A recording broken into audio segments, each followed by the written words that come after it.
Subscribe करंतु एबे हम चैनल को आउ प्रेस करंतु बेल आइकन को जहा द्वारा लेटेस्ट वीडियो रो नोटिफिकेशन आपण माननकु सर्वप्रथमे मिली जिवो।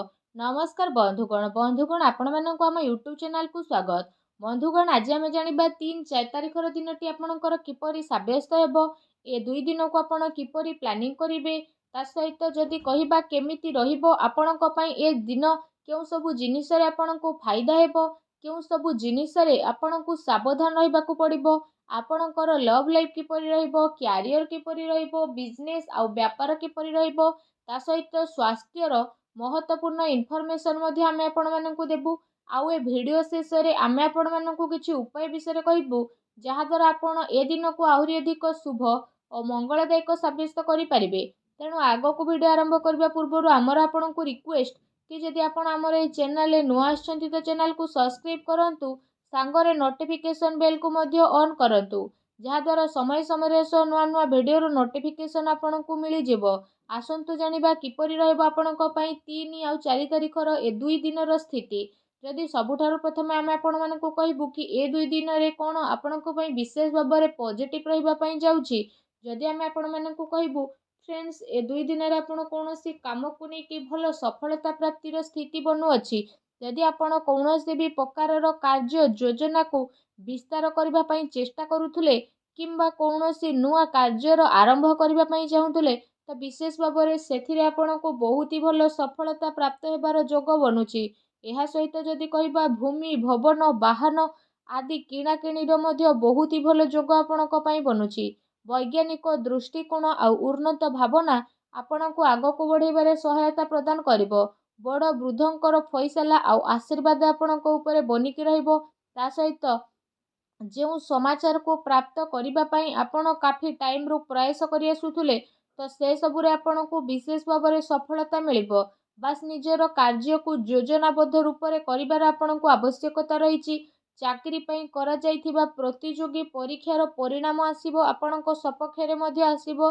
आपण आपणकर लक्ष्य प्रति पूर्ण रूप रे एकाग्र चित्त रहिबे, आउ सफलता मध्ये आपणको अवश्य ही प्राप्ति हेबो।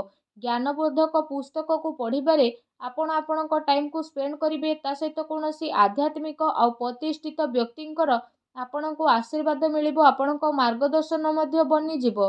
ता सहित राजनीतिक गतिविधि रे दूरता बनेकी रखंतु। एथिरे समय व्यर्थ हेबा परिवर्ते आउ किछि आपणको प्राप्त हेबो नाही। दिल अपेक्षा आपण दिमाग रू निर्णय नेबा पई चेष्टा करंतु।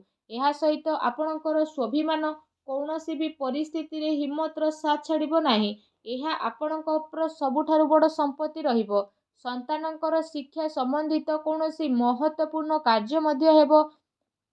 कौनसी शिक्षा संस्थान रे आपण जाई मध्य पारंती, तथा दायित्ववान लोकंकर मार्गदर्शन आपणको पूर्ण अधिक मजबूतता प्रदान करिवो, जेउथि पई आपणको उचित परिणाम मध्य हासिलेबो। आउ आपणको मन बहुत ही प्रसन्न रहिबो। आसंतु जानिबा ए दिन रे आपणको पई कोन नेगेटिव रहिबो।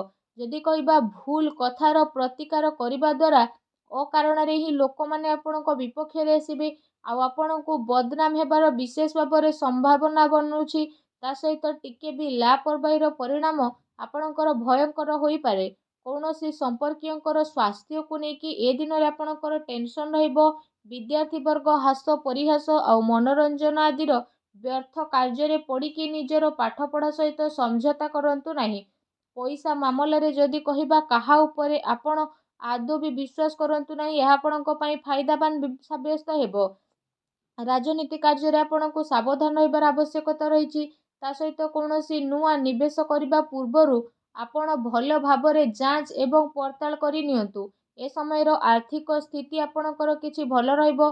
घरर बड़ वृद्ध वरिष्ठ सदस्यंकर स्वास्थ्यर आपणको विशेष रूप रे ध्यान रखिबार आवश्यकता रहिछि। अजणा एवं अपरिचित लोकंक द्वारा व्यवहार रे लेन देन रे आपण सावधान रखिबार विशेष आवश्यकता रहिछि। खर्च उपरे भी नियंत्रण रखिबा, सेथि पई आपणको आर्थिक व्यवस्था रे मध्य काफी टाइम पर्यंत सुधारता आसीबो। ता सहित घरर लोकंक भितरे कौनसी हालका फुल्का नोक झोक मध्य होई पारे। एहा सहित विशेष भाबरे जदि कहिबा कौनसी संपर्कीयंक संबंधित कौनसी अप्रिय समाचार मध्य आपणको विचलित करि पारे। सेथि पई आपणको धैर्य एवं संयमता बनेकी रखिबार अति आवश्यक रहिछि। आसंतु जानिबा ए दिन रे आपणकर लव लाइफ किपरि रहिबो। ଯେଉଁ ଲୋକମାନେ ଏପର୍ଯ୍ୟନ୍ତ ସିଙ୍ଗେଲ ଥିଲେ ସେମାନଙ୍କ ଜୀବନରେ କୌଣସି ପ୍ୟାର ସାଥୀ ଆସିନଥିଲେ ଏବେ ଆସିବେ। ନିଜର ପ୍ରେମ ଜୀବନକୁ ଗଭୀର ଶାନ୍ତି ପ୍ରଦାନ କରିବା ଆଉ ଜଣକୁ ବୁଝିବାର ଦିନ ଅଟେ। ଜୀବନ ସାଥୀ ଏବଂ ପରିବାରଜନଙ୍କର ସହଯୋଗ ଆପଣଙ୍କର ଆତ୍ମବଳ ଏବଂ ଆତ୍ମବିଶ୍ୱାସକୁ ବଢ଼େଇବ। ତା ସହିତ ଆପଣ ଚିନ୍ତାମୁକ୍ତ ହୋଇକି ନିଜର କାମ ଉପରେ ଧ୍ୟାନ କେନ୍ଦ୍ରିତ କରିବେ। ଦାମ୍ପତ୍ୟ ସ୍ଥିତିରେ ଆପଣଙ୍କର ମଧୁରତା ଆସିବ।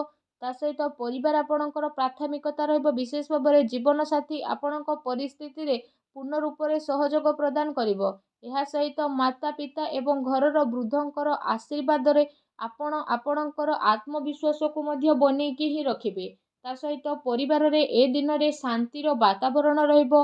ସନ୍ତାନଙ୍କର ସହମତି ଏବଂ ଅଧ୍ୟୟନ ସମ୍ବନ୍ଧିତ ସ୍ଥିତି ଆପଣଙ୍କ ପାଇଁ ବନିବ। କୌଣସି ପୁରୁଣା ମିତ୍ର ମିଶିବା କାରଣରୁ ହାର୍ଦ୍ଦିକ ଖୁସି ଆପଣଙ୍କୁ ପ୍ରାପ୍ତି ହେବ।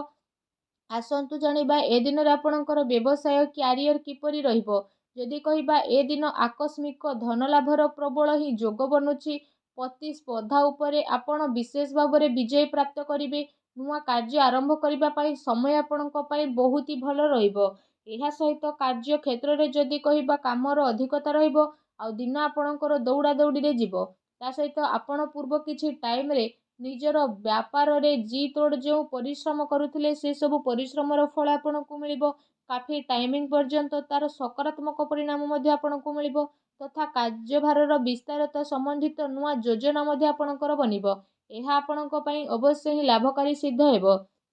ବ୍ୟବସାୟରେ ନୂଆ ନୂଆ ପ୍ରୟୋଗର ଅମଳ କରିବା ଆପଣଙ୍କ ପାଇଁ ଅତି ଆବଶ୍ୟକତା ରହିଛି। କାରଣ ବର୍ତ୍ତମାନ ସ୍ଥିତି କାରଣରୁ କାର୍ଯ୍ୟରେ ପରିବର୍ତ୍ତନ ଆପଣଙ୍କ ପାଇଁ ଜରୁରୀ ରହିଛି। ଯଦି ଆପଣ ଭୂମି ସେୟାର ଆଦିରେ ନିବେଶ କରିବାର ପ୍ରୋଗ୍ରାମ ବନାଉଛନ୍ତି ତ ସେସବୁରେ ଆପଣ ନିବେଶ ମଧ୍ୟ କରିପାରିବେ। ଏ ସମୟ ଆପଣଙ୍କର କାଫି ଅନୁକୂଳ ଭରା ମଧ୍ୟ ରହିବ ଯାହା ଆଗକୁ ଯାଇକି ଆପଣଙ୍କ ପାଇଁ ବହୁତ ହି ଲାଭକାରୀ ସିଦ୍ଧ ହେବ। ଆସନ୍ତୁ ଜାଣିବା ଏ ଦିନରେ ଆପଣଙ୍କର ସ୍ୱାସ୍ଥ୍ୟ କିପରି ରହିବ। ଯଦି କହିବା ଏ ଦିନ ଆପଣ ଆପଣଙ୍କର ଶରୀରର କ୍ଷମତାକୁ ବନେଇକି ରଖିକି ନିଜର ସବୁ କାର୍ଯ୍ୟକୁ ବିଶେଷ ଭାବରେ ପୁରା ଶାରୀରିକ କ୍ଷମତା ସହ କରିବାରେ ସଫଳ ନଜର ଆସିବେ।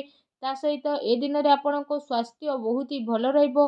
ଏ ଦିନରେ ଆପଣ ନିଜକୁ ଚିନ୍ତାମୁକ୍ତ ଓ କାଫି ଊର୍ଜାବାନ ମଧ୍ୟ ଅନୁଭବ କରିବେ। ତା ସହିତ ନିଜ ସ୍ୱାସ୍ଥ୍ୟକୁ ଆହୁରି ଅଧିକ ଭଲ ରଖିବା ପାଇଁ ଆପଣ ପ୍ରତ୍ୟେକ ଦିନ ଯୋଗ କରନ୍ତୁ, ବ୍ୟାୟାମ କରନ୍ତୁ ଏବଂ ସୁସ୍ଥ ରୁହନ୍ତୁ। ଆସନ୍ତୁ ଜାଣିବା ଏ ଦିନରେ ଆପଣଙ୍କ ପାଇଁ କ'ଣ ବିଶେଷ ଉପାୟ ରହିଛି।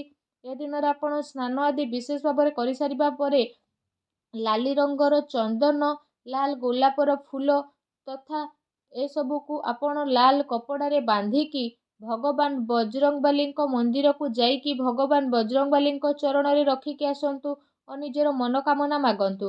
ଏପରି କରିବା ମାତ୍ରେ ହିଁ ଭଗବାନ ବଜରଙ୍ଗବାଲୀ ବହୁତ ଜଲ୍ଦି ପ୍ରସନ୍ନ ହେବେ ଏବଂ ଆପଣଙ୍କର ସମସ୍ତ କଷ୍ଟକୁ ଦୂର କରିବେ। ଯାହା ବି ଆପଣଙ୍କ ଜୀବନରେ ପ୍ରୋବ୍ଲେମ ଚାଲୁଥିଲା ସବୁ ପ୍ରୋବ୍ଲେମର ଅନ୍ତ ହେବ ଏବଂ ଆପଣଙ୍କ ଜୀବନରେ ଖୁସିର ଆଗମନ ହେବ। ଆଶା କରୁଛି ଆଜିର ଭିଡ଼ିଓଟି ଆପଣଙ୍କୁ ଭଲ ଲାଗିଥିବ। ଭିଡ଼ିଓଟି ଭଲ ଲାଗିଥିଲେ ଭିଡ଼ିଓଟିକୁ ଲାଇକ୍ କରନ୍ତୁ। ଚ୍ୟାନେଲରେ ନୂଆ ଆସିଥିଲେ ଚ୍ୟାନେଲକୁ ସବସ୍କ୍ରାଇବ୍ କରନ୍ତୁ। ଧନ୍ୟବାଦ।